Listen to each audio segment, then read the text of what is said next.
تشریف فرما ہے قاری مزمل حسین ساکی صاحب.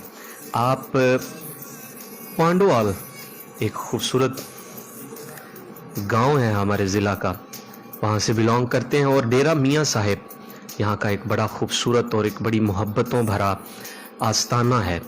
وہاں پر آپ کس نے یہ تحریک پیدا کی کہ آپ کو نعت پڑھنا ہے، یا کسی استاد نے، ماں باپ میں سے کسی نے، بہن بھائیوں میں سے کسی نے کہا، یا کوئی اسپیشلی ایسی شخصیت میسر آ گئی، استاد شخصیت کے جس نے آپ کو اس حوالے سے گائیڈ کیا؟ میں سب سے پہلے چاہوں گا قاری مزمل حسین ساکی صاحب کہ آپ اس حوالے سے گفتگو کیجیے گا کہ کب سے آپ نعت پڑھ رہے ہیں، اور یہ شوق کیسے پیدا ہوا، اور آپ کن سے سیکھتے ہیں یا کن سے آپ متاثر ہیں اور آپ ان کو سماعت کرتے ہیں. جی قاری صاحب بسم اللہ کیجیے.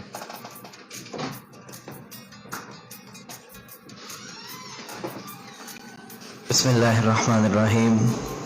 میں سب سے پہلے شکریہ ادا کرتا ہوں FM 107 کا، جنہوں نے موقع دیا ہمیں نعت شریف کے لیے، اور کاظمی صاحب کا جنہوں نے دعوت دی، بہت شکریہ.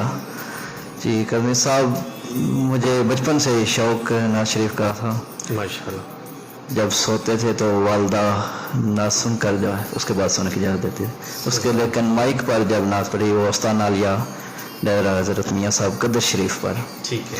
ہمارے پیر مرشد جناب الحاج ڈاکٹر حضرت حافظ محمد فرق حفیظ صاحب رحمۃ اللہ تعالیٰ علیہ، انہوں نے ساری زندگی اس پر کام کیا ہے.